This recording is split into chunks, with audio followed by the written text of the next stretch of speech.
Hello YouTube, Goddard Radio Moscow here again with another beer review for you as is usual. For this one we're going to return to Iceland and we're going to continue on with that mini series of Icelandic beer reviews that I've been doing for you. And this is a brewery who I haven't reviewed anything from yet, so this is another new brewery that you're getting to see from Iceland. So we're going to go to Ölvisholt Brugghús and have a taste of their beer that is called Fósturlandsins Freyja, and this guy is a wheat ale, meant to be a very nice beer, and I did try their quite famous lava beer, which is a stout, and that was absolutely beautiful. I tried that in Reykjavik at Microbar, a very nice little kind of craft beer bar. It was, you know, very beautiful beer, and go and visit that place if you do find yourself in Reykjavik. A whole host of a very good selection of different Icelandic craft beers for you there, and if you get the chance, go to Iceland. It's an absolutely stunning country, very nice people, very friendly, and you know, just go and drive around the place. It's the countryside in this place is it's something you really need to see before you die, as morbid as it sounds to say that, but an absolutely stunning country. So as is usual then with my beer reviews, I'll just take you through a brief history of the brewery, tell you a little bit about where the beer comes from and all of that sort of thing. But as always, if you don't want to stick with me for that, just fast forward a few minutes into the video and you will get straight to the tasting. The brewery website is in the video description for you below, along with a link to their Facebook page and also a link to my other Ölvisholt Brugghús beer reviews, which I will add to the channel over the next wee while, and I will pick up more of these beers when I get back to Iceland at some stage. I think I might do that at Christmas one time, just go up there and have a look at the northern lights and things. But anyway, this brewery opened up in a guy called Jon. He has a dairy farm, and he opened up a brewery in his own dairy farm in Selfoss back in 2007. And this Selfoss, if you're wondering exactly where it is, it's kind of out eastish, if you like, of Reykjavik. And there's a really beautiful national park there called Thornstrandir, and it's a beautiful place where the geysers are and things like that. And you really need to go and see this. Actually, really beautiful place. But the day before the official inauguration, an earthquake registering 6.1 on the Richter scale shocked southern Iceland, and during this time apparently a lot of the equipment in the brewery was shaking about like crazy, but it wasn't damaged at all, and this led them to call their first beer Skafti, and this means quake. So a lot of their beers are kind of named after natural events at the brewery, if you like. But next came lava, and this beer came around after the eruption of that infamous volcano in Iceland. It's called Eyjafjallajökull. I apologise if my pronunciation's not quite right, but Eyjafjallajökull, I think. And the volcano erupted. This was the one that halted all the air traffic crossing northern Europe. This was when Icelandair had to transfer their main flight operations from Reykjavik, or Keflavik rather, down to Glasgow. So there was a whole host of Icelandair planes flying in and out of Glasgow, which was quite funny for a little while.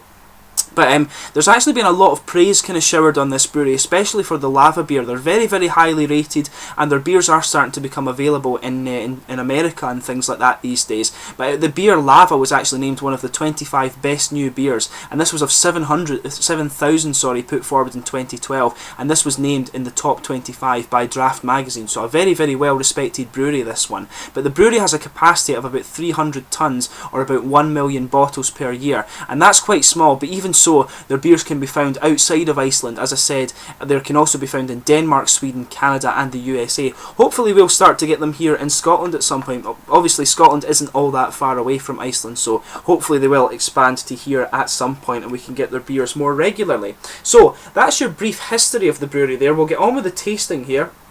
I'll bring up the camera and let you have a little look at the label on this one. There's a very kind of beautiful Icelandic girl there on this one holding the colours. I'm not sure what the significance of the name Freyja is, but what I can tell you is that the Icelandic women are very beautiful. And generally speaking, the Icelandic women are very beautiful, and that girl is probably a reflection of that. The Icelandic people will try and say their women aren't very beautiful, but they really are, I have to say that. And you can just see her holding the nice colours of the Iceland flag there. And you should actually, another point, you should go and have a little look at the National Museum of Iceland. They have the original Icelandic flag there, which is very cool. I mean, how many countries can say they have the very first flag in their existence? I think Iceland only became independent in 1952 officially, I think, but they were pretty much independent during the war, and that was what led to them actually becoming independent, was the British and then the American occupation. They were allowed their own government and things like that. It's a very interesting country actually. So we'll get this beer out and get on with the tasting then. It was a plain bottle cap on this one, by the way, I forgot to show you that, but we'll get this guy out and get on with the tasting. It's a 4.5% wheat ale from Selfoss in southwestern Iceland. So just get this last of this little guy out. A little bit of sediment coming out the bottle there. We'll set this back down, but as you can see, it's poured a very, very nice kind of hazy, bright golden amber colour. I'll just bring that up to you so you can see. Very, very attractive looking beer. A big finger of a frothy white head there. It's kind of going to die down and just become a very thin foamy layer, but as you can see, a very bright orangey amber colour there. A lot of carbonation just going up towards the bottom of the head. It looks really, really nice. If I put my fingers behind it, you can see it is opaque rather than transparent, which is quite cool. So let's give it a shuggle and see how we get on here. It's quite unusual actually. It has quite an unusual fruity aroma to it, this one. So you're getting a little bit of a kind of...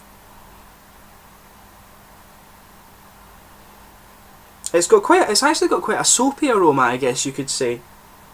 But there's a lot... That's just a tiny little bit of it. I mean, it has a lot of wheat in there and quite a sweet, doughy bread coming out of it. But there's a lot of kind of a sharp lemon citric character. Maybe that's what's kind of giving it a little bit of a kind of soapy quality on the nose.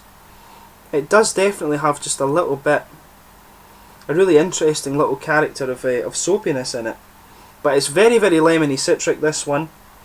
And there's a good bit of kind of coriander spice there. There's a big sort of bready element to this beer, and it does have just a little hint of the kind of coriander sort of spice character that you expect. Maybe, you probably expect that a little bit more in Belgian wheat beers. But it definitely has that, but there's a good dose of sort of grassy and very lemony citric character coming out of this one. But it's a very interesting aroma on this one. I've never smelled a kind of wheat beer that has this particular aroma. It's very unusual. And you can smell just a little bit, as unusual as it is to say, you can smell a little bit of the kind of minerally water that you would expect from Iceland. So let's give this guy a taste and see how we get on. So this is the Freyja beer from Ölvisholt Brugghús in Selfoss in Iceland. Cheers.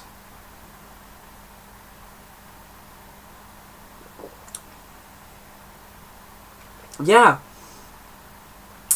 The taste of it matches the aroma.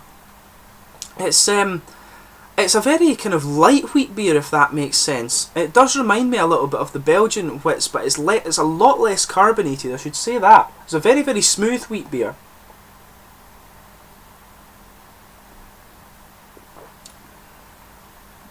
Yeah, it has a very, very light mouthfeel to it, this one. It's very nice and wet. I can see this beer being quite an easily sessionable one.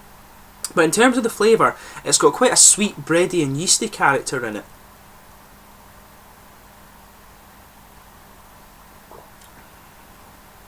But there's a really nice, kind of almost juicy, lemony and grassy character to this one. It's very, very interesting and a very kind of unusual take on the style, if you like.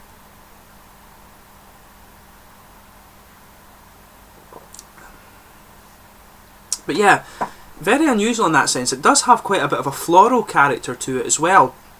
It's almost, some of these kind of hibiscus wit beers that I've had before, it does almost have a kind of similar, it's almost like a proper wheat beer, if that makes sense.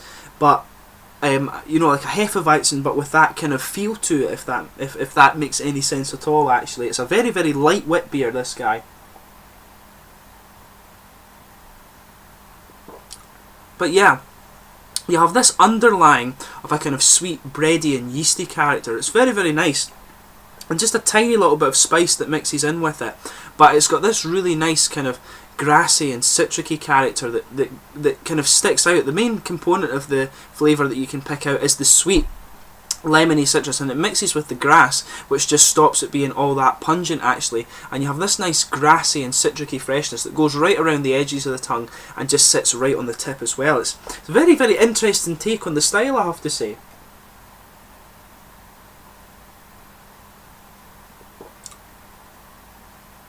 But you can pick up, if you've tried Einstök beers, you'll pick up the kind of mineral character that the water has, and you can also pick that up in this beer as well, and that kind of helps flavour the malty character a little bit. It's very, very interesting.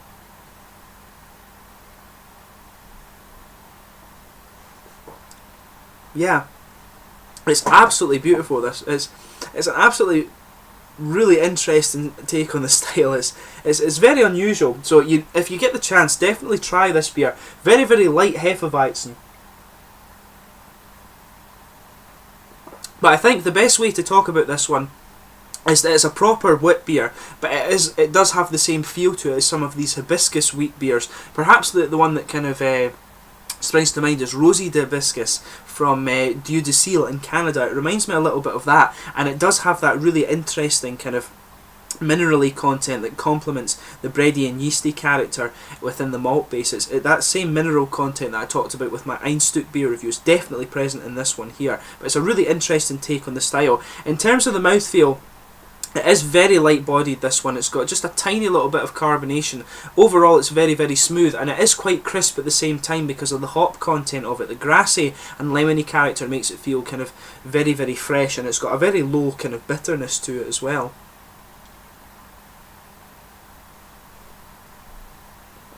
But yeah, just a very kind of little bitterness that comes out on the front of the tongue. Just a nice little bit of lemony citrus and grassy character. It's a very interesting take on the style. I mean, I've said that a few times, but it really is. So yeah, I hope you've enjoyed this beer review. It's definitely one that if you get the chance you should give a go of. It's just a really unusual take on the style, if that makes sense, and it does have quite a unique Icelandic character to it because of the water, I think, and the particular take on the style that they've done. So give it a go if you do happen to get the chance. Those of you in Sweden, Denmark, Canada, and the US can certainly have a go of it. So give it a chance if you get if you see it in one of your local craft beer shops. But let me know in the comment section below your own thoughts on this beer if you do happen to have tried it. Always interesting to hear that. I will be back with Ölvisholt Brugghús in the next little while, and I will review the lava beer, which is stunning beer. So hopefully you'll look forward to that one. But I thank you again for watching my beer reviews. Please like, subscribe, share, all the usual YouTube stuff. There will be more Icelandic beer reviews for you to come in the next little while, including I think another 1 or 2 wheat beers that I've picked up. So I hope you can subscribe for those. And thanks again for watching. I'll catch you soon. Cheers.